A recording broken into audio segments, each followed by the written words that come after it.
Здравейте! Сега ще ви покажа един трик, който се нарича трикетуал, с който се използва едно магическо тесте, което има способността да преобразява една карта в друга. И ето тази пластинка, която е прозрачна. Така.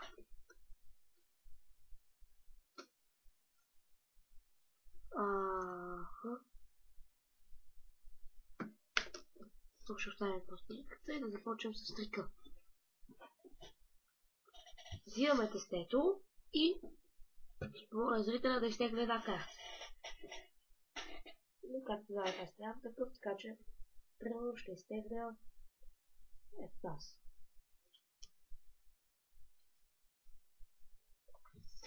Слагаме една отгоре, ето, да покажа на камерата. Аз не я виждам. И започваме трика.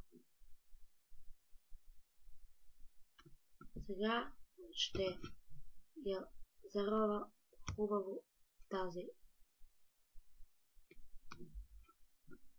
карта, за да няма никакви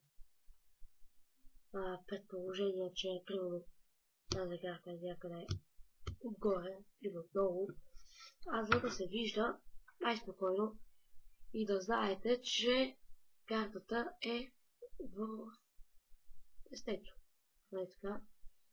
И сега ето с тази пластинка ще завършим. Чакайте.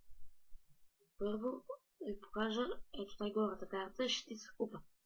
Слагаме я отгоре и сега вече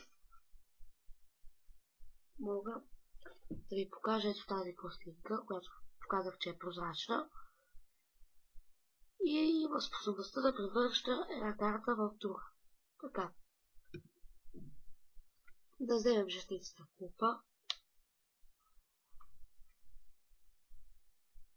Слагаме в това джобче. Така.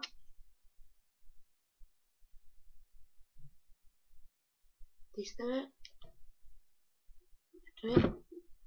Извинете, но масата ми падна. Ето я шестицата купа. Сега мога... Чакайте по-добре, ето така ще го кажа. Да се види да връщаме на трика. Наблюдавайте. Шестицата купа.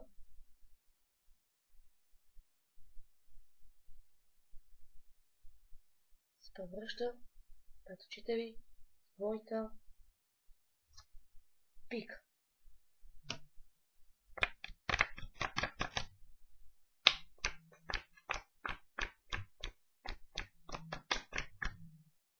И това беше трикетуал. Надявам се, че ви е харесал. И лайк. Лайк бар.